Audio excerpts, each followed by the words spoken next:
Alright guys, we're over here at Privatizer today with John, and he's going to show you some new features for his machines, along with some changes to the service contracts and the freight.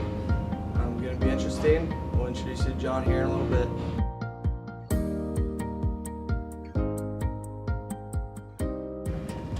Alright guys, we're here with John. We got a machine here. He's going to tell you a little bit of some upgrades we've done and a little something else. First thing I wanted to address was some of the issues that we've had over the past 3 years, some of the customer concerns that we've listened to. One of the concerns was machines being damaged in transit, units being shipped out from our warehouse to the customer's location with cracked side covers, bent feed ramps, things of that nature that were all from shipping process. That was the first issue. The second issue was some of the machines, it goes along with the same thing, ended up with a bent feed ramp. The bent feed ramp causes symptomatic problems, forms skewing left to right, creasing, crinkling, multi-feeding, jamming, all of the little problems that the customer may see, they all stem from the feed ramp being bent during the shipment. The two things, the first thing that we fixed was the feed ramp. So the original feed ramp that we had on the unit was this thickness right here, and as you can see, it's flimsy, it gives. It's fine once the machine's set up, but when you're shipping something on its side in UPS, whenever the box dropped off the back of a UPS truck or anything like that, it gets twisted, bent, and by the time the machine gets there, the feed ramp is crooked or it's got a curve to it. And obviously when you're dealing with a paper folding machine, the point of feed is the most sensitive area of the unit. So what we did is we increased the thickness and the durability of the feed ramp. So here's the new feed ramp. As you can see, it does not give, it is not flexible, and when it ships out there, we actually had already installed these, and they've been out in the field, and it cut the amount of issues that we had with bent feed ramps dramatically. We just don't have to deal with that kind of problem anymore. The increased thickness on the feed ramp covers all the Express Seal models from the 1800 all the way through to the 10K. We increased the thickness on all of the machines to prevent this issue. The other thing that we adjusted was the structural integrity of the box. Big problem, we were shipping the machines out. When they were showing up at the customer's location, the box looked more like a bag than a box.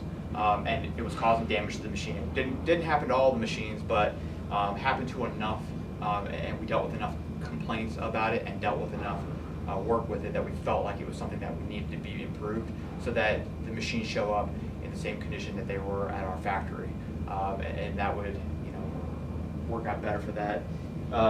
Here's a box to kind of give you an example. This is a new box. The box maker certificate in the bottom of the box tells you the durability of the double-walled corrugated box. The big point of reference here is the edge crush test, the ECT number on the bottom of the box. This one's rated for 71 pounds per inch. The previous box that we had was set for 48 pounds per inch, which was approved by UPS, but through testing and 3 years of shipping machines out, we decided that it wasn't enough and that we needed to double, to make the boxes more durable. Far less complaints? Yeah, well, far less complaints. The first couple years we were shipping these things out, we had, multiple UPS claims, cracked side covers. We were replacing parts at our cost. The last year, I have not had a single UPS claim since we replaced the boxes and we increased the feed ramp, the thickness of the feed ramp. So, far better durability and better machine. Cool.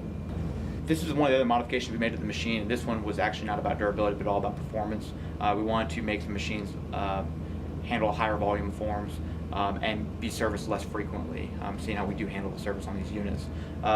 This is the compression drum that you'll see on the 3, 3C, 5, 7, and 10. We use the same kind of compression drum. It's got 4 contact rings in it, and on the bottom of the block, it's got a smooth surface, and these contact rings stick out. The way you got to think about the compression drum is kind of like brakes on a car. The blue belts pull the form in, and these contact rings separate the forms out one by one. If this were brakes on a car, this would be very inefficient. Right now, only about 13% of the contact ring sticks out from the block and is actually utilized. The rest of this contact ring here is wasted. It's just used to keep the contact rings in place so that we can use it. So what happens is, once this 13% is used up, the customer has to have a technician come out on site, take out the belts and bands, replace them, and get the machine back up and functional. Some of the customers are capable of doing this on their own. The majority of them are not capable of doing this on their own, in which case they do have to get them serviced, and that usually happens once every year or every other year. So what we did to improve on this, here's the new model of the block.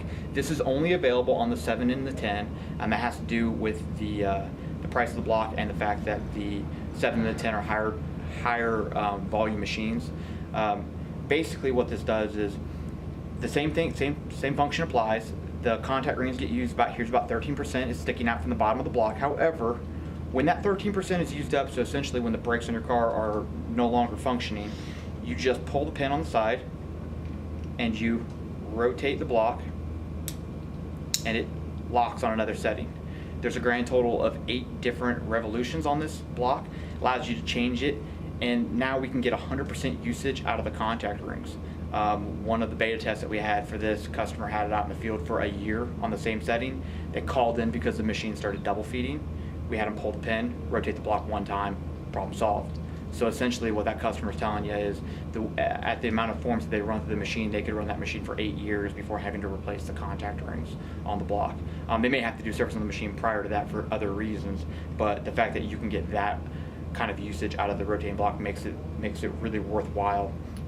Another kind of happy coincidence with this is because we have end caps. You see these little end caps on either side. These end caps keep the paper away from the contact rings. The happy coincidence here is that it makes the machine run smoother with less hesitation, and it requires less weight to run. It also keeps the paper running straighter, so that the feed ramp and the feed system on the unit is a little less sensitive to forms pulling in left or right or any other way. All in all, this is a great improvement on the feed functionality.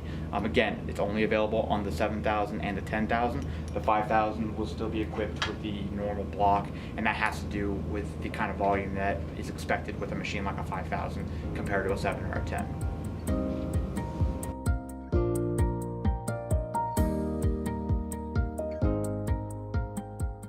All right, guys, another change we've been seeing is the change in the service pricing. John's going to let you know what's been going on with that. Okay, one of the concerns we had was being competitive with service pricing with some of our competitors' pressure seal machines, and it was brought to our attention that Bank Tech, actually in this particular case, was providing service contracts to similar pressure seal machines for a cheaper price.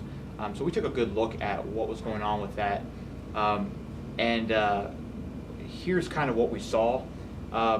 The service contracts that they were providing, our PSM 1800, our previous service pricing for it was $600 annually for an on-site service contract. Now that $600 covers labor, travel, shipping, parts, covers everything for the customer. There's no additional charges that are hidden in that. If the motor goes bad, we replace it, $600 flat rate. They were providing supposedly the same service contract for $468 for a similar unit, and that's on-site service contract, and their contract covered most parts, travel, labor, etc. So it looks like a good deal up front. What we did is we read into the fine print on their service contracts and come to find out that most parts does not include consumable parts, which includes blue belts, contact rings, anything on the machine that wears and tears, feed rollers, that kind of stuff. They don't consider those. They're not included in the service contract. So if the customer called in, had a tech come out, the tech would come out and say, hey, yeah, you need a new feed roller and separation pad. The customer would then be required to purchase the parts, and that would be an additional cost to the customer, which immediately takes the contract over the $600 that we're charging annually. So up front, it's probably not a good deal, and you can't compare our service contract to theirs apples to apples. That being said, we still felt like we wanted to be more competitive. We wanted to blow it out of the water. So we did, in fact, decrease our prices, and we did want to get more competitive if you wanted to compare them apples to apples $468 was the pricing for a comparable machine to the PSM 1800 from our competitor. We're charging, we changed ours from $600 to $499. So we dropped over $100 off our annual service contract. And again, it doesn't change what the contract covers. The contract still covers if the motor goes bad, we'll replace the motor. It doesn't happen very often, but if it does, we will replace it. If the customer calls in and says my machine's hesitating and the blue belts need to be replaced, we'll ship the blue belts out overnight. Technicians there the next day, replacing blue belts and contact rings, etc. And it goes for anything else. It also, our service contracts always come with a 1-800 number to access one of our technicians. A lot of the times we can get customers up and running within 5 minutes of their problem starting, which again I think is something that our competitors can't provide. They don't have access to a 1-800 number like that. All they can do is ask for a technician to come out and then wait 24 hours for somebody to show up and provide service. So we're providing better service for a comparable price, and we cover everything. So in the end, I think we're actually cheaper if you actually do make a phone call and ask for service on that. Some of the pricing changes, the 1800 changed from $600 annually to $499. The 3000 and the 3C changed from $660 to $598. We did not change the 5000 or the 7000 pricing, as we were already more competitive than our competitors were on those larger units. And the 10K pricing is now $1,200, and that has to do with the volume of the 10K. A lot of times with those things, because customers are running hundreds of thousands of forms, techs have to go out multiple times a year, so they're a little bit more expensive of a service contract, but we provide a lot more service, a lot more regularly to those larger units. So that should answer that question. Okay, one more thing that we wanted to add to what we're starting to provide now. It's a new program that we just installed, is the Hot Swap Service Contract Program. Basically what we had before, we have an on-site service that covers the majority of the major cities in the U.S. Los Angeles, New York, etc. If it's a big city, we generally have a technician that covers that area and the surrounding suburban areas, and that covers a lot of the U.S. Problem is that there are some rural areas. You think of your South Dakota, North Dakota, your Arkansas, where there's not major cities around, or there's large gaps in coverage, and we want to find a way to get service coverage to the customers that are living in those rural areas. So what we designed was the Hot Swap program. So essentially what happens is a customer calls into the 1-800 number. We try to assist them over the phone. If it's not something we can fix over the phone, it's mechanical in nature, or we need to replace belts or bands, the motor blew, something like that, and the customer's down and out, these customers, a lot of them want 24-hour turnaround service. We can't send a tech out to their area because they're so far away from a major city, that what we decided to do was a hot swap program, which is we ship the customer a refurbished unit that's the same age or newer than the unit they currently have, and we just swap the units out. So the customer gets a brand new unit, brand new parts, everything's good, and the problem goes away with that. And that pretty much goes for anybody in Eastern Standard Time or Central Time. We really can't, if it's anything else, you need to contact Privatizer directly and see if we're willing to cover that. The specific area that we won't cover is California, and that's directly because shipping from Dayton, Ohio to California, next day air, is more than the contract is worth at that point. It would actually cost us more to do that than what we sold the contract to the customer for. So we haven't figured that one out quite yet, but anywhere else, we can ship the customer next day air, a brand new machine, and resolve their issue. So the customer still gets next day air service. They still have the 1-800 number, just like the on-site service contract. The only thing that they're not getting is a physical presence there, which most of our customers have not complained about. If you can trade in a 3-year-old piece of equipment for a brand new piece of equipment, or a slightly used piece of equipment, most customers are ecstatic about that option, especially for a rural area. And you said they didn't have to pay freight either, right? No, freight, we pay freight both ways. We pay freight to the customer, and we pay freight from the customer. As far as the next day air shipping, we only ship it next day air if the customer requests it. If the customer doesn't request it, and it's not that big of a deal, they're within a 2-day circle, so we'll ship the unit ground. It'll get there in 2 days. Again, not a big deal. No increased cost to the customer. And they get to keep the new machine too. You get to keep the new machine. Most likely that machine is newer than the one that they already have, or it's the same age. really good process for eliminating doubt with a customer. Sometimes customers, have questions or they have a problem with the machine. It gets serviced and sent back to them. They have the same problem, and the customer starts having doubt in their mind. Swapping a machine out with a brand new machine, if the customer does in fact have the same issue, they really at that point they don't think it's the machine, because it's not. At that point, it's probably another variable at their location: the printer, the paper, maybe the end user. It's some other variable at that location because they have a brand new piece of equipment doing the same thing as it was prior. Right. So there you go, sales reps. The hot swap.